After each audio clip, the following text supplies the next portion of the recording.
So why is doing the daily review important, and what else can you do to improve your productivity once you've got the daily review going? So first off, if you haven't seen the first video, please go back and watch it. It's going to show you exactly how you can do your daily review and get that habit building. But I think having the daily review is really important as a tool to avoid letting things slip through the cracks. And what I mean by this is, those times where you miss meetings or you get a notification too late. You forget about somebody's birthday. Projects fall behind because you're not reminding yourself of what's going on there. And having something as simple as a 10 or 15 minute daily review can really let you keep track of all of these areas, pull in all of this data, keep yourself organized, and make sure that you're focusing your time on the most important areas. And I think that not only is that important, obviously you want to focus your time where it's most needed, but it also gives you a better sense of where your time is being spent and then where your time should be being spent. And if there's a difference between those two, it's almost automatic. You're gonna feel, because you'll know, oh wow, I've been spending more time here and these projects are really, calling for my attention and I know they're important, so you'll need to shift your focus. One thing that you can do with this is, if you haven't ever done this before, I highly recommend giving this a try. And even if you have, to try doing this maybe once a quarter or once every 6 months, and that is try tracking your time in half-an-hour increments for 1 or 2 or even 3 days. It's really difficult.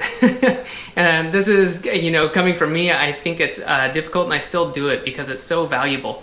You really need to be honest with yourself, and if you're taking time off, if you're slacking off, if you're on Facebook, if you're going outside and walking around, whatever you're doing, put it on there, but also put on what projects are you working on. Are you working more than you think you are?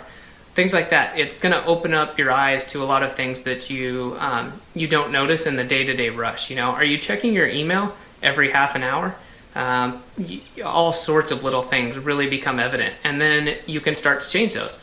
Because until you realize what you're doing and what you're not doing, it's much more difficult. So once you actually see this written down by yourself and you know what you did, you can really start to make some changes. And it could even be a small change, like don't check email until 10 a.m., something like that. And just think, well, if you were checking it every 15 minutes before, like some of us do, you drift over to that tab and before you know it, you're deep in emails. The time savings is huge.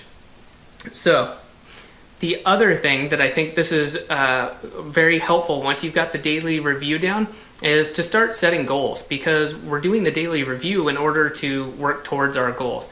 We're batching tasks, we're assigning tasks, and we're prioritizing. Well, how do you know what to prioritize unless you have goals that you're working for? And I think that, again, using that SMART framework for goals, if you're not familiar with this, is a specific, measurable, achievable, realistic, and time-bound. Okay, and that just spells out the acronym SMART. And those are a really good framework. I think that if you can hit those all the time, I think it will really help you. And I've certainly set goals for myself that are not all 5. But if you want to try as hard as you can to fit those. So specific, goal should not be, I want to lose weight. Okay, this is a pretty classic example. Goal should be, I want to lose 5 pounds. That's specific. Measurable, I certainly can measure my weight. Is that achievable? I could certainly lose 5 pounds. Is it realistic or reasonable? Yes, certainly. It's safe. I'm not saying I need to lose 100 pounds, or I'm not trying to do something unhealthy.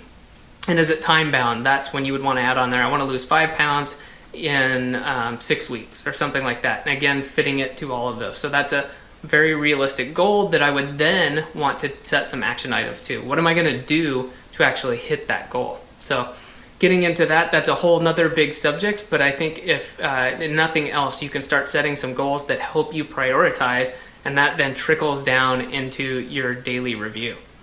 So if you'd like to find out some more about how you can increase your productivity to get the goals you want in your life, to get more control over your time, increase revenue from your business, or just a better way of feeling like you have all of your bases covered, then visit productivity.academy and attend the live free Q&A sessions that I do every single week. And you don't have to worry, these are recorded, and you can always just pop over to productivity.academy and check these out.